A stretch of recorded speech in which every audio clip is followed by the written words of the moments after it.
Bom dia, oitavo ano, tudo bem com vocês? Hoje nós vamos dar continuidade à correção do CA. Então pegue aí o seu CA, a gente vai começar na página 23. Primeira atividade fala que o clima corresponde à sequência cíclica de variações das condições atmosféricas no decorrer do ano. É uma sequência que nos permite afirmar o tipo climático de alguma região, por influência de alguns fatores. O clima não é o mesmo em todo o planeta. Então, a primeira pergunta fala de quais são os elementos que compõem o clima. Então, quais são os elementos que a gente pode colocar que vão compor esse clima, para a gente poder chegar nesse clima? Umidade do ar, pressão atmosférica, a ocorrência de chuvas, ventos e a temperatura. Com esses 5 elementos, a gente pode compor o clima das regiões. Quais são os principais fatores modificadores do clima? Então, nós temos latitude, altitude, maritimidade, continentalidade. Temos também as correntes de ar, que são vento e água. E temos alguns fatores astronômicos também. Aqui nós temos alguns instrumentos de medida e vamos dizer as funções de cada instrumento. Aqui nós temos o pluviômetro, que ele vai medir a quantidade de chuva que cai em determinado lugar em um certo período de tempo. Então, eles colocam lá, aí vamos supor, fica lá de 7 da manhã às 7 da noite. Aí, quanto que choveu, nesse período? Então, tem um período determinado. Evaporímetro, que vai medir a quantidade de água de uma superfície úmida, a quantidade de água de uma superfície que evapora. Barômetro, que mede a pressão do ar. Anemômetro, vai medir a velocidade ou a intensidade dos ventos. Termômetro, que vai medir a temperatura. Na 13, está pedindo para a gente explicar como ocorre a formação dos ventos. A gente vai relacionar isso com a movimentação das massas de ar e com a pressão atmosférica. Então, quando uma massa de ar sobe, ele cria embaixo uma região que a gente chama de baixa pressão. Essa região de baixa pressão vai resultar em uma movimentação do ar em todo o seu entorno, que a gente chama de vento. Então, a massa de ar vai subir, vai fazer essa região de baixa pressão. Essa região vai resultar numa movimentação do ar em volta dessa região, É o que a gente chama de vento. Na 14, nós vamos relacionar as colunas, Levantamento ao longo de frentes frias. Então, esse vento pode chegar a 1.500 quilômetros. Superfície acrescida por algum motivo. Nós temos 5 quilômetros. Isso é para a questão de formação de nuvens, Levantamento de ar devido à topografia, 150 quilômetros. E convergência de ar devido às regiões de baixa pressão, nós temos 500 quilômetros.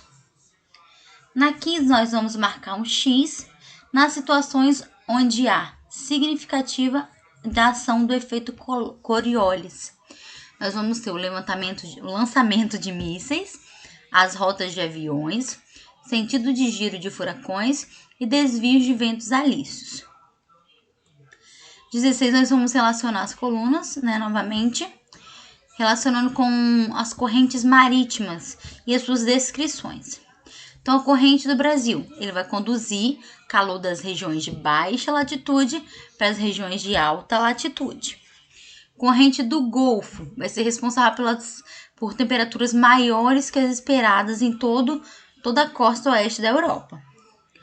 Corrente de Humboldt, ela vai ser responsável para trazer água fria, minerais e nutrientes para toda a costa do Oceano Pacífico.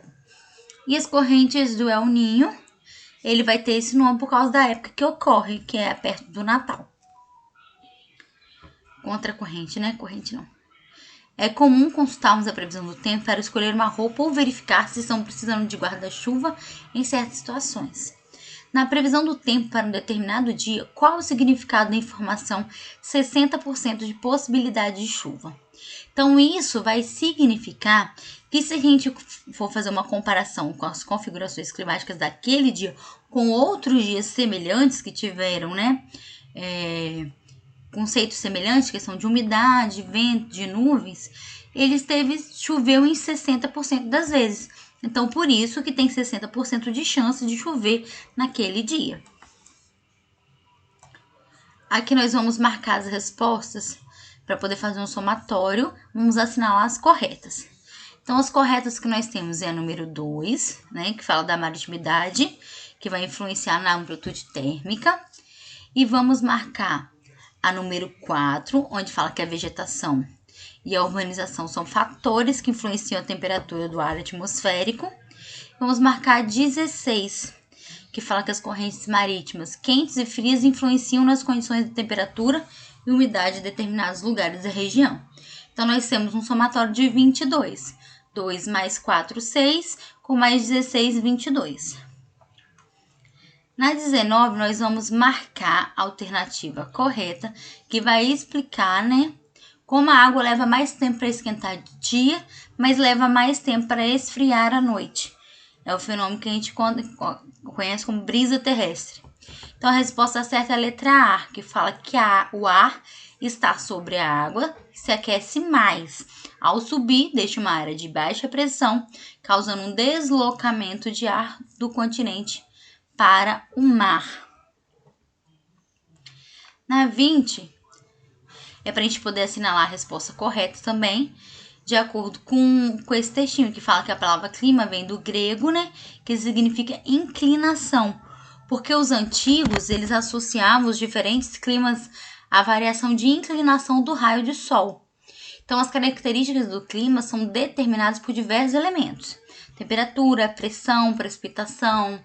Então, isso tudo modifica esse clima, né? A latitude, a altitude, tudo isso faz diferença. Então, tá pedindo para a gente assinalar a resposta correta. Então, aqui a resposta correta é a letra E, onde fala que a Terra, no seu movimento de translação e de sua inclinação em relação ao plano da órbita, recebe diferentes quantidades de energia solar, ocasionando diferentes zonas térmicas. Na 21 nós temos um textinho, e esse textinho está falando, o título da matéria está correto? Os meteorologistas erram muitas vezes mesmo. Então, o título da matéria não está correto, porque ela desmente essa tese, né? Então, atualmente, a probabilidade de acerto é 90%, porque tem muitas máquinas, tem muitos equipamentos que ajudam a fazer com que esse erro diminua cada vez mais. Pode-se dizer que prever os fenômenos que ocorrem na natureza, que é impossível prever? Explique sua proposta. Sim, a gente pode dizer que é impossível. Não há como controlar todos os fenômenos que ocorrem na natureza, né? Em sua totalidade, em tudo que acontece.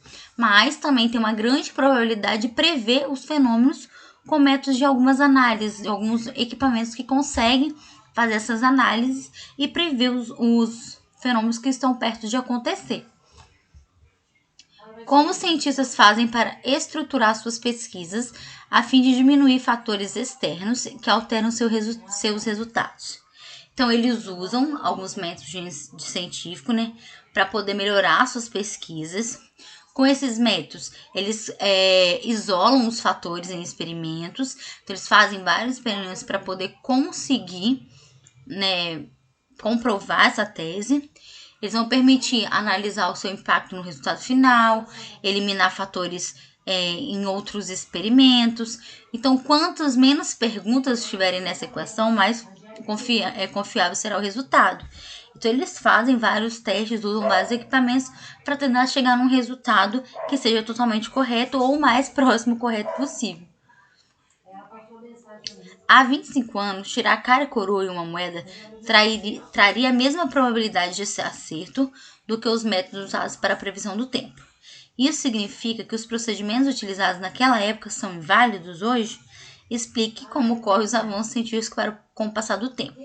Não. Os métodos, eles estão em constante desenvolvimento. Os métodos científicos, eles vão se aprimorando. Então, como as pesquisas, como o tempo vai passando, ocorre uma sucessão de pesquisas, ocorre uma sucessão de testes, e em uma mesma linha para poder tornar aqueles métodos mais eficientes, mais seguros. Então, os métodos antigos, eles ficaram como base para os métodos que nós temos hoje, para os modelos atuais. Então, é uma coisa que ela vem se modificando, vem melhorando ao longo do tempo, mas ele não deixou de ter validade. Ele só foi melhorado até chegar ao que nós temos hoje. Então, a ciência, ela está sempre em constante evolução.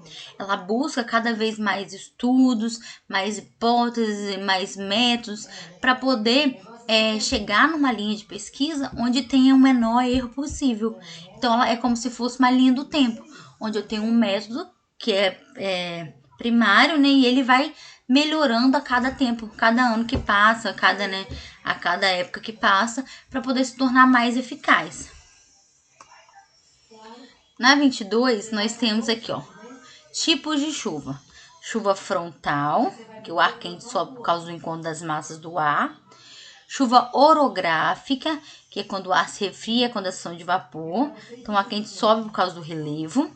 E chuva de convecção, que é o aquecimento da superfície promove o aquecimento do ar, que sobe, se resfria e desce, provocando essa convecção de ar. Então, analisa as figuras e as características. Então, aqui, ó, a evaporação, a ascensão do ar úmido e o resfriamento desse ar provocam esse tipo de chuva comum no verão. Então, esse tipo de chuva por evaporação é o tipo de chuva de convecção. Resultam do encontro de duas massas de ar. Então, duas massas de ar é quando eu encontro aqui, ó, massas de ar quente com frente fria. Então, é a minha chuva frontal. Quando as nuvens encontram obstáculos como serras ou montanhas, né, com o relevo. Então, eu tenho uma chuva orográfica. Ela encontrou aqui um relevo, né, uma montanha, alguma coisa, e foi um obstáculo. Então, a resposta certa é a letra B. Então, nossa aula termina aqui hoje. Nós vamos ter aula ao vivo na quinta-feira, né, para fazer um resumo de tudo isso que a gente estudou. E depois eu vou passar para vocês uma atividade avaliativa. Então, fiquem atentos à questão do prazo de entrega, tá, gente? Vou mandar para vocês a atividade no dia 3. Vocês vão ter até o dia... Não lembro agora de cabeça, mas até dia 9, se eu não me engano, para poder me devolver essa atividade. Então, fiquem atentos a isso. Qualquer dúvida, vocês me mandam mensagem que eu estou à disposição. Beijos e até mais.